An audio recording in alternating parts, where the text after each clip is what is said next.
because we do these once a month. It's a quick hour. It is also a chapter meeting for HEA, Hypnosis Education Association, and IACT, International Association of Counselors and Therapists. Don't have to be members of either of those, but we do give you just a very short 1 minute. I'm going to take or less. So let's hear who's here. And just since this is a short webinar, just who you are, where you're from, and if you're a hypnotist, hypnotherapist, coach, nurse, doctor, psychologist, whatever, just so we can kind of see who's all here. I like to gear these for the audience. And so I like to know if you have some training in hypnosis. I can always take a little different tact if that's the case. How about Jackie? I know you're willing to talk. Haven't seen it. I know, I miss you. Hi, everyone. My name is Jackie Young. I am a trained certified hypnotherapist, and I am in Toronto, Ontario, just northwest of Toronto, Ontario. Lovely to see you all. Nice to see you. She was a prior presenter at HEA from a while back. How about Michelle? You look familiar. I know you. Hi, my name is Michelle Bennick, and I just became a certified hypnotherapist with Michael Watson. I was in his class, so that just ended in December, and I just started my little business, and I am super interested in phobias. I think that that's what I want to make my niche. Oh, good. Perfect. Let's give you a little hint and hopefully some creative ideas after today. And how about Jan Bird? I'm Jan Bird, and I live in Loxahatchee, Florida, which is just west of West Palm Beach. And I was certified hypnosis probably 15 years ago, and I'm an integrative life coach, stress management consultant, and I'm happy to be here. I'm glad to see you too. And you also presented at HEA. We got a lot of new faces in the last year or two, probably partly because of COVID, but it's just nice to see some new people joining. How about Andrea? Hi, everyone. Hi, Patty. So my name is Andrea. I'm Brazilian, but I live in St. Petersburg, Florida, and I'm about to become a certified hypnotherapist this weekend. Yeah, that's right. In about 3 or 4 days here, you'll be there. Yeah. And she's so brave. She signed up for the medical hypnosis right away, which is what I did in the beginning 31 years ago. So, and you're ready for it. She's very advanced. Go with the flow. Thank you, Patty. Very advanced. Okay, how about Judy? Haven't seen you in a while. Yeah, I've been line dancing. I'm Judy from New Jersey, and been a hypnotherapist for many years, and I did take Patty's medical hypnosis class certification. And that was so wonderful. What a great class that was. Jessica, another beautiful trainer who brings beautiful students to all of us. Yeah, I'm Jessica Hansen. I am in Minnesota. I am a trainer for IACT and one of Patty's former students as well. Yeah, that's all I got to say. Short and sweet. We have some people on that I can't see, but I'm going to ask them if they will introduce themselves. Debbie just says Debbie. Hi, I am a psychologist. I am a trained hypnotherapist, and I work at the Crisis Center of Tampa Bay. Beautiful. Do we have a last name for you so I can put it on the roster? Ruth. You've been on these before, right? One time before. Yeah. Okay. How about Angelica? I know who that is. Patty, Angelica texted in the chat group that she cannot. Her microphone is not. Oh, Angelica. Oh, that's right. She did send me a little note. Sorry, I pronounced her name wrong too. Angelica. I just see the way it's spelled, and it just sounds so exotic. I want to say it differently. Don, we got Don. Don Byrne in Vero Beach. Good to see you all. Clinical hypnotherapist, and delighted to see some faces and folks that I've met before. So looking forward to tonight, Patty. Thank you. Beautiful. We got quite a few people who presented at HEA. We get a good turnout at those, don't we? Okay, so let's get right into it. Fears and phobias, right?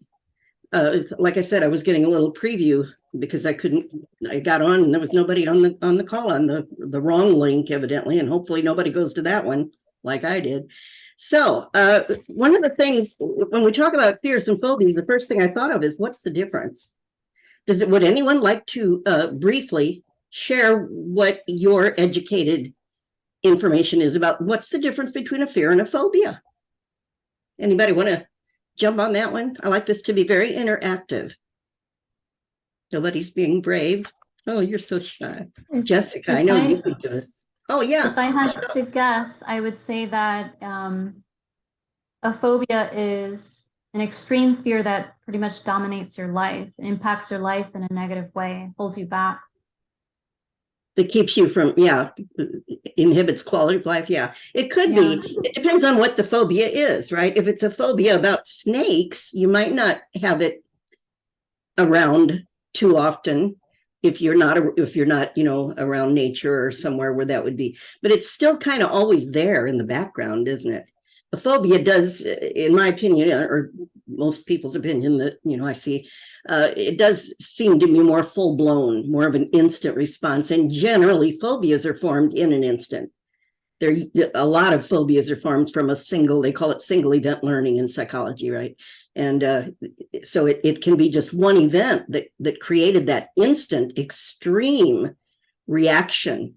And so much so that even just the thought of it, like fear of flying, if somebody has a fear that was created in a really bad experience on a plane, that instantly can, from then on, even if they just think about flying or they see a movie and somebody's flying or something like that, almost anything, when it's something that extreme, a traumatic type of an event, can trigger the phobia. And so phobias generally are single event learning experiences. Although they can come on clinically, the way they're described in the diagnostic codes and everything, they can come on through prolonged anxiety and fear over something that then eventually can turn into some type of what's called phobia. And there are blurred lines in all of these things, because we can talk about fears, we can talk about phobias, anxiety, stress, worry. All these things are kind of intertwined, aren't they? And any of them can kind of blend with some of the others, and they can end up going to that next level.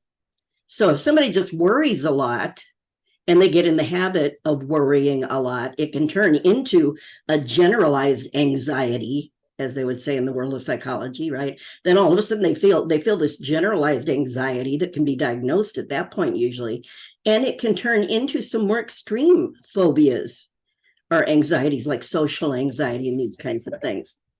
Would you like to introduce yourself quickly? I was at the IAC convention, and so I got your email. Oh, wonderful. And where are you located?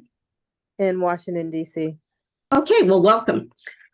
So we're talking about all these things kind of, like so many things in the world of hypnosis, we talk about that they kind of blend together. It's not like it if you're a psychologist or a medical doctor, a licensed type person, of course, then you have to put them in a box, and I don't mean that disrespectfully. I just mean in order to discuss and to treat, which hypnotherapists don't do, to treat a certain condition or issue type of thing, that they have to just by design put them into give it some kind of a label that fits. And yet, as we know, each person that comes in who is referred to an unlicensed hypnotherapist, most of my practice for 31 years has been on medical referrals. And I know a lot of you work with medical issues. So if it is a phobia, if it's a diagnosed anxiety, is literally a diagnosis. And people use that word because they hear it on TV and they hear it in the general public. So when they come to us and they say, I have anxiety, the first thing we have to say, hopefully, if we're unlicensed hypnotherapists, is who diagnosed you? And then we're going to ask for that referral. A lot of times when we ask that question, though, they're going to say, well, nobody. I just have a lot of anxiety because it's in the culture, it's on TV, and people are doing self-treatment many times. So we have to use our best judgment. And since we can't diagnose, many times, if it does seem to be a longer term thing, we will want to play on the side of safety and scope of practice and recommend that person, discuss first with their doctor or whoever, whatever the medical professional they're seeing, in order to determine if it is something that needs to be diagnosed before we have the ability and scope of practice to work with it on that referral. Most of the time, it's going to be simple stress. Now, I have a lot of anxiety because I broke up with my significant other 2 months ago, and I just can't sleep and blah, blah, blah. That I'm going to use my best judgment and say I'm not going to determine if it's been from the last month or two, something happened, and they just have a lot of anxiety. I'm going to work with them without the referral, because generally that's going to be simple stress, even though people use terms like anxiety. So there's fears, phobias, and generalized anxiety that kind of is a blurred line. So we want to be very aware and very astute about whether we need that referral or not. So think about some of the types of fears / phobias, since that's what this seminar is about. And I think about situational. First thing I think of is situational, which is like, someone was in a traffic accident that created some kind of fear or phobia. Maybe they were walking through the woods and they encountered a wild animal briefly that created some kind of a fear, or that could be an instant phobia. Sometimes that's when we were talking about snakes and things like that can become all of a sudden a phobic response. Can anyone think of something else that is more of a situational type of fear or phobia that can be developed in a person, either instantly or over just long term? I've got some other ones written down, but I'm just curious. I'd like to get interaction here. What's another fear or phobia that could be situational? Yeah, Judy. Okay, so a fear. I walk in the morning, my dog walks with me, and one morning she got attacked by a fighter dog. Talk about fear. I was afraid to leave the house with my dog for weeks. And when I finally did get back out to walk, I was always looking to see if that happened again, where could I go? Where could we run that we would be safe? Right. And it stayed. So all of a sudden, even a neighborhood that was previously a safe place for you, all of a sudden now that whole situation becomes something to be wary of. Mm-hmm. Yeah, definitely. That's a good one. And it's personal too. Anybody? Yeah, Jan. Public speaking. Public speaking. Yeah, I've got that under social anxiety, but that is also situational. Yeah, exactly. Yeah, some of these, like I said, they're blurred lines. Definitely. And all the books have said for many years that public speaking is the biggest fear people have. They fear that more than death, they used to say. I don't know if it's quite that much, but it's a lot. Yeah, Hamilton has raised a hand. Yeah, swimming, or actually not knowing how to swim. So, afraid to get in the water. Right. Fear of water. That's a big one. I didn't even have that one written down. Yeah. Let's see. And like I said, these are all blurred. So any kind of the three that I had written down is situational types, cultural types. And under that category, I was writing things like fear of climate change, right? It's everywhere now. Fear of COVID the last few years. When I was growing up in the middle of the last century, fear of atomic bombs going off, hide under your desk. Yeah, that's going to keep you safe. Right? Talk about creating fear. Although I think as little as I was back then, I think I more laughed about it and thought it was kind of fun to hide under the desk. But, but it can turn into a longer term fear, those kind of things that start when we're young. Terrorism, those kind of things, and cultural and social anxiety. I had things like when you get into the official term social anxiety, they talk about people that are afraid to eat in public in front of other people who are afraid to drink or to do other things in public. There's a lot of other more personal issues that both male and female have in different situations, that if other people are present, they are inhibited. They have a fear. And those are the ones that are, sometimes not as easy to trace back to a cause. And of course, for people who are limited to treating people only if they know what the cause is, then they're going to be more limited also in helping those kinds of people. But of course, as hypnotherapists, those of us that are in this field, we know a broader array frankly, of ways to address issues where even if the cause isn't known or isn't able to be uncovered, that we can still help with symptomatic and with some emotional type issues surrounding all of these things. Okay, so I just wanted to bring up, anybody else got something else they thought of that a fear or a phobia could come from? Yeah, Jackie. Fear of dying. Fear of dying. I have a girlfriend That's who a actually has a big fear one. of dying in her sleep because that's how her husband went really quickly. Wow, that is Yeah. a big one. And Wow.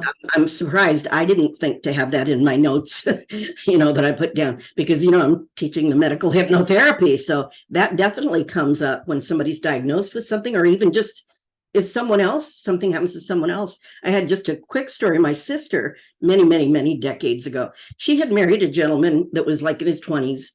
And he had a fear that he was going to die at age 42 because for all those years, because that's when his dad died. And he talked about it all the time. Talk about self-hypnosis. And every time I'd get around him, and my sister was saying he's like obsessed with this idea that he's going to die at 42 because his dad did. And guess what? Self-fulfilling prophecy. I swear he died at 42. And think about how powerful the mind is. A fear of dying can self-fulfill. We've read, in the medical field, of course, there's volumes written on people who were diagnosed with something and told they had 6 months to live or a year to live or less. And they would die on cue when they were expected to. And then after their death, they found out they were misdiagnosed, that they should have been able to live years longer. That's very well documented in some of the books out there. Some of the books I've studied, I've seen that quite often. And that should tell you right there, as soon as someone takes that powerful, what we call prestige suggestion from a doctor, and they get it in their head and they accept it without question, their unconscious mind, as we know, or subconscious, if you call it that, the inner mind is going to take that absolute and it's going to run with it. It's going to do everything in its power to make that a reality, because that's what our mind does for us. Don, did you have a question? I can't see him anymore.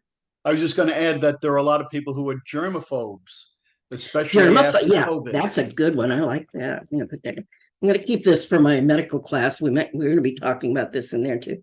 Germaphobe. And that word phobe, of course, implies they're phobic.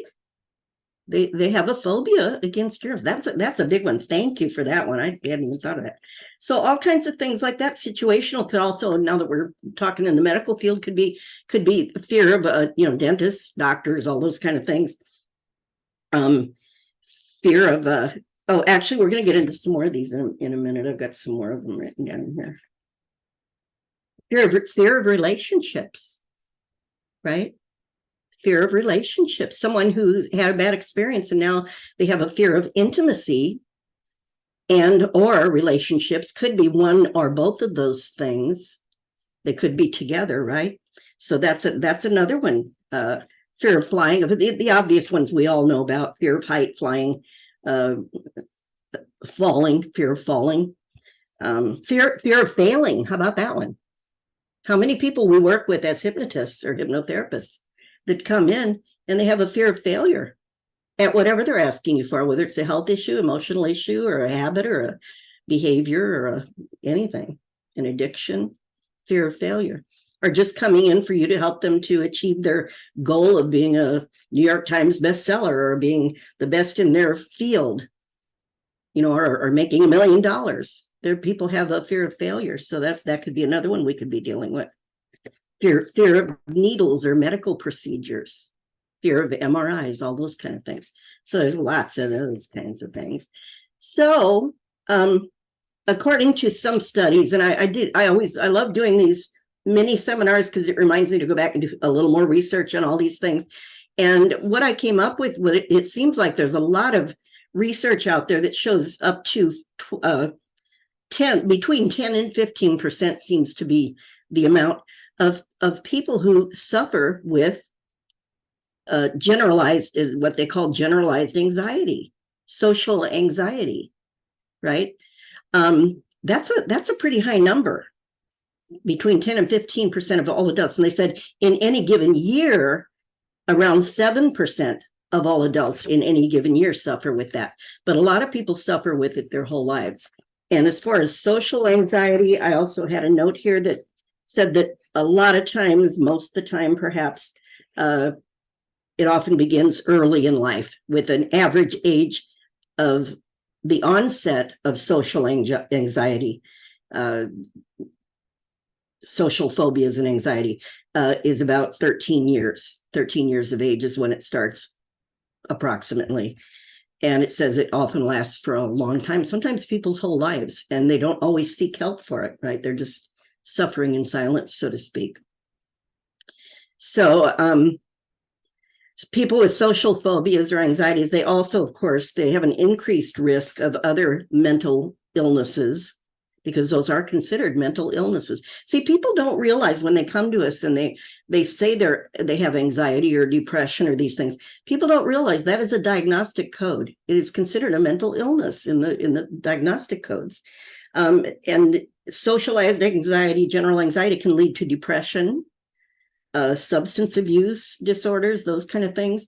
They almost always lack of sleep and things. I'm going to talk about the symptoms in a little bit, because people may also come to a hypnotherapist for something else, like quitting smoking or performance improvement in something, sports. And we may find out they've got all these different symptoms that imply that they have some type of literal anxiety, which of course we can't diagnose, but that's when we can always make a recommendation that, you know, that some of the things they're talking about might be outside of our scope of practice, and that they might want to discuss these things if they haven't already with their physician, with their primary care physician, or whoever else might be helping them with things. So those are important points when it comes to fears and phobias, because a phobia, again, that's considered a medical issue. If it's a fear, we can work with it if it's a simple fear, but a phobia, we're supposed to get a referral for if we're not licensed, right? So there's a lot of gray area here for this one, isn't there? Because if somebody's just worrying all the time and they're starting to get, you know, a little lack of sleep because they're worried all the time about the world or what's going on in their life or their children or whatever, then, you know, where is the line? There isn't a specific line where they cross over into anxiety, medical anxiety, or social anxiety, or some of these other things. So these are areas we want to be very, very vigilant about, asking a lot of questions and making sure that if it even seems to us that we're not sure if this might be something that should be treated or should at least be diagnosed or observed by a licensed person, then we want to definitely make sure that happens for them. And let's see. So some of the symptoms. If someone is experiencing a few of these things, it's a good sign that they probably do have anxiety or phobias about some things. So there's physical signs, right? Some of the symptoms, I've got a few of them here, but some of them are pretty obvious. Anybody want to jump in and just say what would be a symptom to show you someone's got anxiety? What are some of the things they might share with you, even just out loud? You can all unmute, make this easier. Elevated heart rate. Elevated heart rate, absolutely. So after you said that, since this is a hypnosis seminar, those of us that are hypnotherapists, do you think that we can help people with elevated heart rates? You bet. Yeah. Yes. Hopefully every hypnotist is doing this.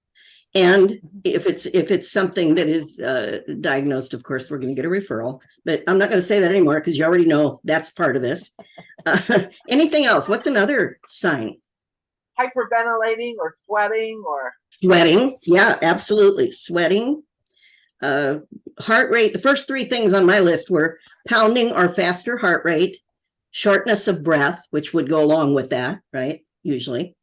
Sweating. Those three things kind of go together. So again, there's an effect. All these things affect everything else. If you've got something physical going on or mental, in the case of fear and phobias, it's mental, right? It's going to be a mental trigger now that creates all these physical symptoms. In this case, we're just talking right now about the physical, but sweating, tremors, shaking, depending on how extreme it is, headaches. People can have headaches Right. Right? Yeah. These are the physical signs again. Fatigue. Someone who says, I just don't seem to have any energy anymore. Difficulty sleeping, of course, goes along with practically every issue that comes to a hypnotherapist. That's one of the first things we can help them improve. That's what's so nice about it, because that is usually going to improve even if we don't address it directly. Nausea and diarrhea can be parts of this when it gets into the extreme modes. Frequent urination is a side effect or a physical sign that I hadn't thought about until I saw it on one of the websites. So the physical can be a lot of different things, fidgeting and things like that. There might be some other ones, but those are the main ones. Then there's emotional and mental symptoms. So feelings, right? The first one I have is feeling apprehensive or dread, right? A dread of what might happen. Because see, someone that's creating fear and anxiety is ruminating about what if, and after what comes after what if is always going to be something they don't want to have happen. So it is literally hypnotizing them to live in the mode of fear and anxiety, because if you're always thinking about what you don't want to have happen, that's where your mind is going to go. You're in fight or flight and all those other things. So what else? What other kinds of feelings or mental or emotional type things do you think would go along with someone with fear or phobias? Yep. What I would say, especially among men, would be embarrassment, because they see it as a sign of weakness. A feeling of embarrassment. Very good. That's a good one. Yeah, I was saying looping thoughts. Looping thoughts. There you go. Yeah, because it gets conditioned in. Like I said, they're hypnotizing themselves, and at some point, the out of control comes because they've trained it into the unconscious mind. Remember, all learning occurs at the unconscious level. So people can start to worry and stress on a conscious level first. But once it gets locked into that loop, like you're talking about, now it just shows up. And that's when people feel helpless. They feel out of control. They are out of control because their unconscious is in control. But the good news that we know when they come to see us is that they trained that in. That was trained in somehow in a human way, by a human response, a human thought that created a response, or worrying, human thought, the what ifs, all that. And we know that if it was created that way, that we can help them to change the course of those thought patterns, of those loops, and get those loops, instead of spiraling in a way that makes them anxious and fearful, that we can get that spiral to turn around and start sending it in a more hopeful, healthy direction. So the what ifs can start changing into, well, what if that, but what if the other? And when the thoughts go to what if something they actually want to have happen, it's going to start training into the unconscious mind a better experience. And as we know, those happen much faster, really, most of the time, because the organism and the unconscious that is running the show behind the scenes always wants to move toward health. So those kinds of, once you get that pivot, that turnaround to happen, and start sending it a little bit in a better, healthier, feeling better direction, the mind is going to grab it and run with it. And I'm sure you've all found that to be true, because again, it wants to be healthy. It wants to feel good. It doesn't want all that turmoil and all those chemicals and things going on that now the body has to process and deal with. And while it's still trying to maybe heal or digest food. What about indigestion? There's one, right? Someone that's fearful all the time and has anxiety, they're going to have indigestion. I don't think I even saw that on the list. That's a big one. So these are all things you're all pretty familiar with, but think about what kinds of techniques. I'm curious to hear from those of you who are in the helping fields. What kinds of techniques do you think hypnotists, hypnotherapists, and I have to add here, especially if you're also trained in neurolinguistic programming, NLP, because they have a lot of really cool processes and techniques and concepts, approaches, if you will, for fears and phobias. So anybody have any ideas about some techniques that you think, and again, if I'm working with someone with long-term anxiety, it's not going to usually be just one technique. I'm going to tap into a whole bunch of my toolbox and ideas and probably create a few new ones along the way. Of course, they all recreate themselves anyway while that client's in front of you, because it's going to be adapted for whatever their individual specific presenting issues are. But what would you what comes to your mind for anxiety? What kinds of techniques? Something we covered in your very excellent NLP class I recently took, the circle of excellence. Oh, a circle of excellence, to acquire resources, to acquire resources that then they can take into. Very good. I didn't have that one written down, so thank you. Circle of excellence. Thank you. You taught it to me. And if you're not familiar with that, if anybody hears us talk about anything, by the way, that you're not familiar with, that I say I have a handout or I have some kind of research for on all these calls, you can always contact me by email or phone, but email usually get a faster response probably to get it to you. And I'll be happy to send you those things.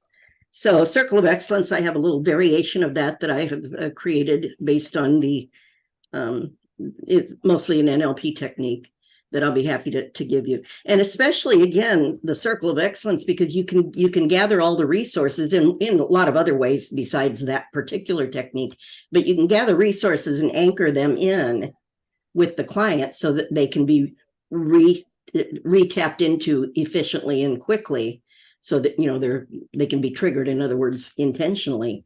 And then you can take one of the techniques also that's an NLP technique called collapsing anchors, is where you literally then take that resource into the situation where the anxiety occurs. And there's a lot of different techniques in hypnosis and NLP that are designed to diffuse the fear by being in it, by surprising it, by being there with more resources, right?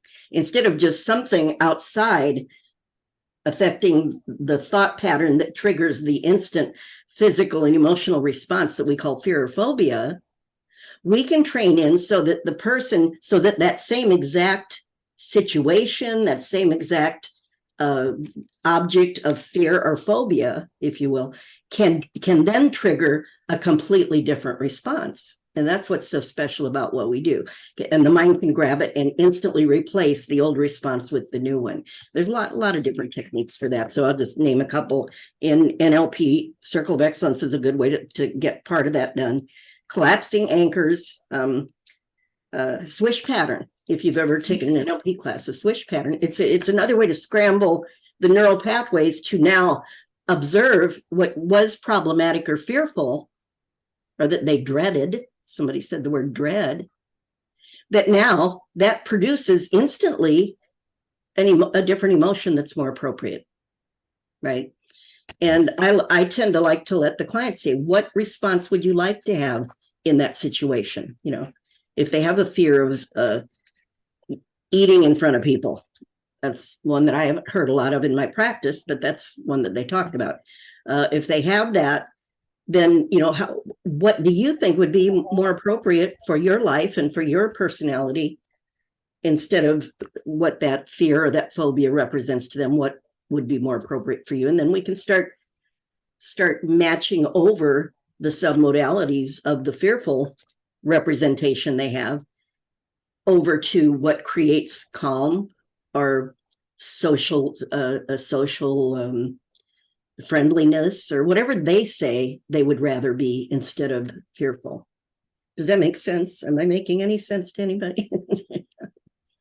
So again, with hypnosis, and the neurolinguistics offers a lot of help too, but even if you aren't trained in that, it's just common sense to know that if they can imagine themselves now being in that situation, performing or feeling differently, which means they're thinking differently, which means they have a different sense about it, then, as we know, and I wrote down mental rehearsals are very powerful for phobic responses, because if they can imagine themselves standing up in front of people and speaking and being calm and relaxed, breathing naturally, noticing the smiling faces in the audience, if we can recreate that with a lot of detail and get their emotions ramped up, because remember, the more emotion in the hypnotic process, the more powerfully the unconscious grabs it and locks it in.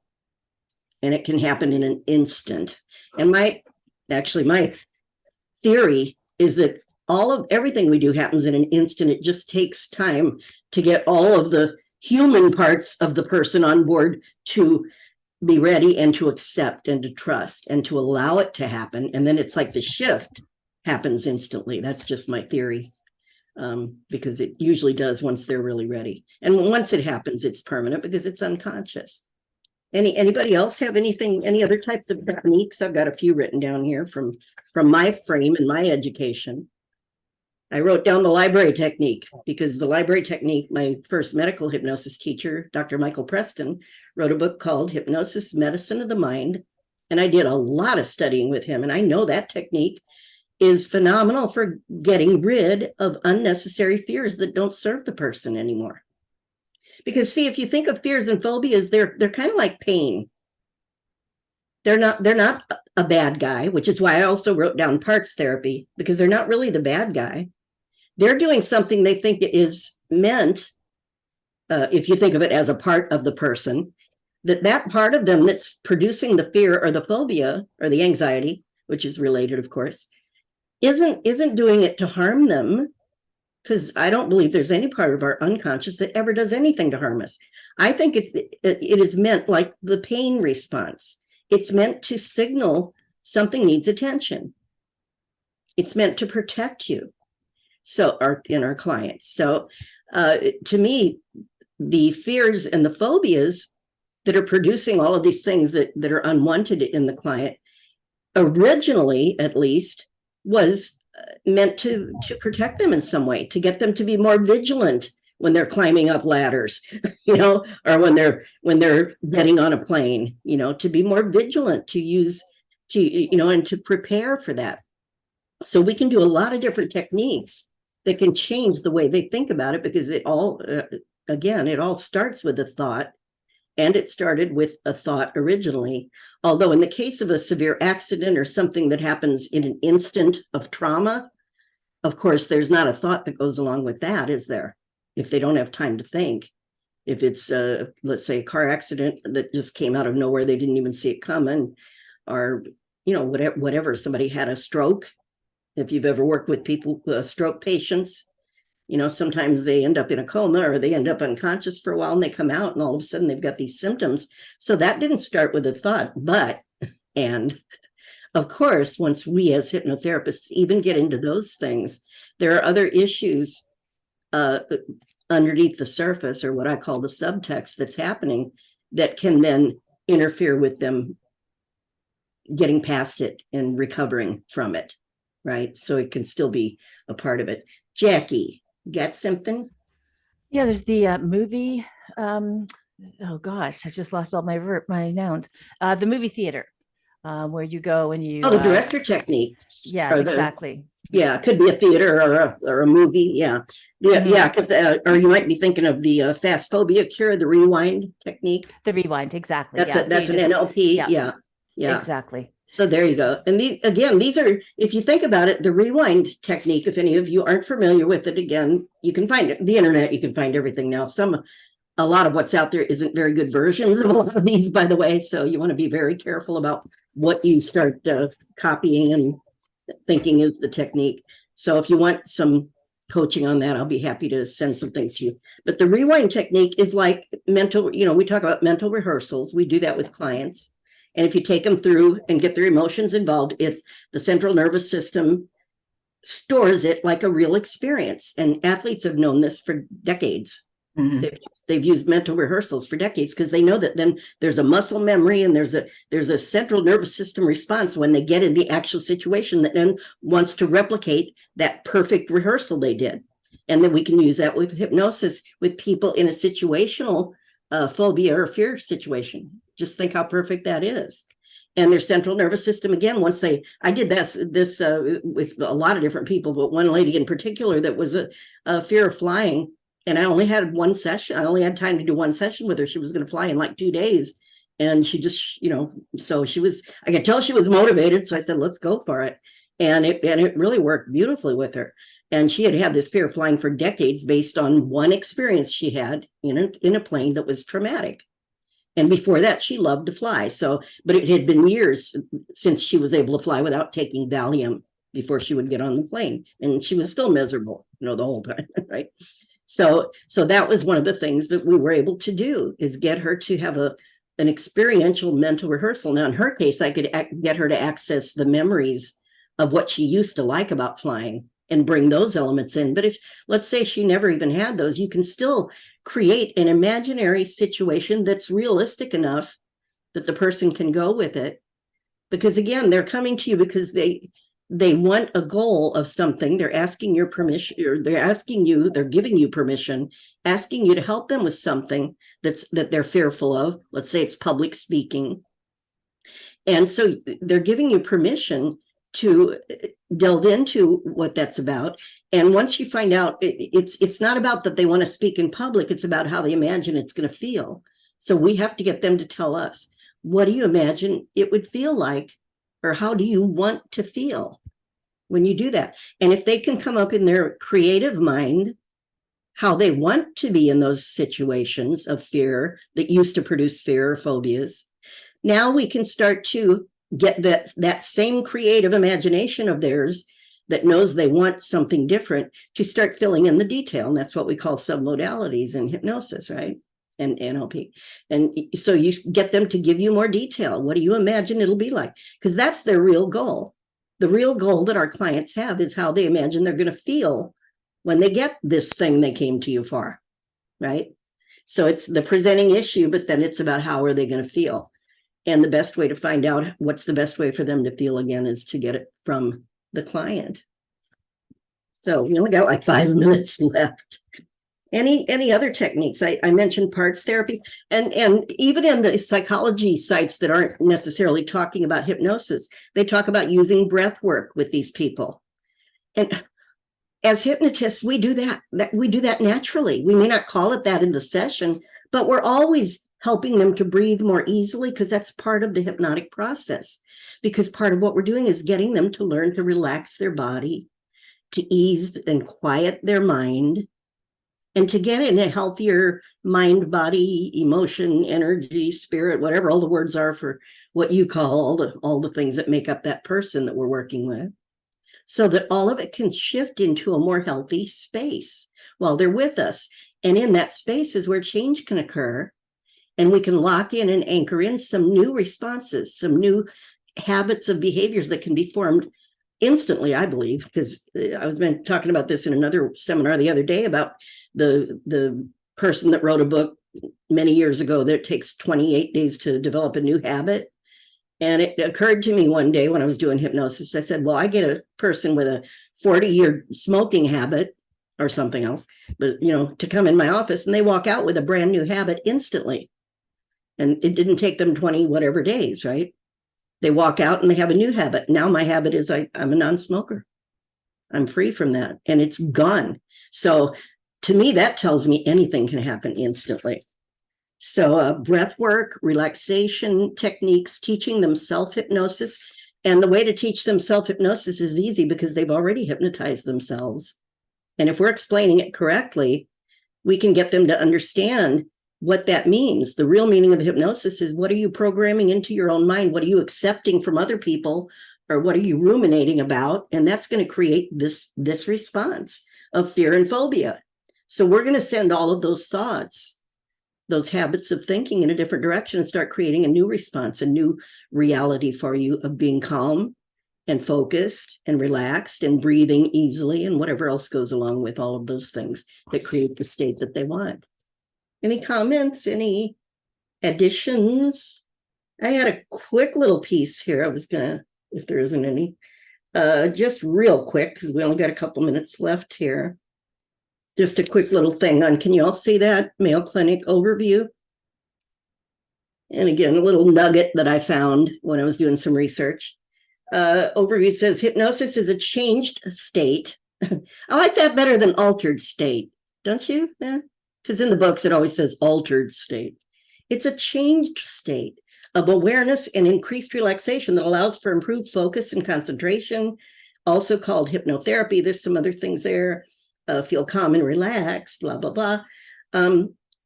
can help gain control over behaviors you like to change, cope better with anxiety and pain. Although you're more open to suggestion during hypnosis, you don't lose control over your behavior during a hypnosis session. Why is it done? Effective way to cope with stress and anxiety. Ease stress and anxiety before a medical procedure. Talks about pain control. Talks about hot flashes, which I call power surges, because we're all about reframing. Remember, when they told me I was going to go into instant, I had a hysterectomy at age 40, whatever it was. And they said, you're going to go into instant menopause and you're going to have all these symptoms. And all these women are telling me. And I said, well, maybe, maybe not. So every time I'd feel a little bit warm coming on, I'd say, oh, I'm having a power surge. I'm burning calories. This is a good thing. And I had almost none, by the way, after that. I guess it wasn't any fun I wasn't calling it a hot flash. It just stopped being fun for my body to produce. Anyway, reframing. Okay. Behavior change, cancer treatment, side effects. We all know it's good for mental health conditions. This is Mayo Clinic saying hypnosis may help reduce anxiety associated with fears and phobias. And it's nice they're using Ericksonian language. May help. Of course, we know it absolutely does help. But it's nice that the Mayo Clinic is saying all these things. It's just a little piece. I like having little nuggets like this available depending on what I'm going to use it for, or if I'm going to be, showing it to my client or a doctor, or have my client show it to their doctor. Even better, right? So just thought I'd mention that. And we're just about wrapping it up here. So thank you all for being here. Appreciate it. If you have any questions, my email is uphypnosis@yahoo.com or uphypnosis@outlook.com. And again, if you want the handouts, any handouts, that little Mayo Clinic thing that I sent, I also have a script on fear that I will send you that I wrote if you're interested. Can't have too many scripts. They tweak my creative juices when I read people's scripts. I like it. Okay, everybody, thank you so much. And hope I'll see some of you very soon again. Thank you, Take care. Patty. See you. Bye, everybody. Bye-bye. Bye. Bye-bye.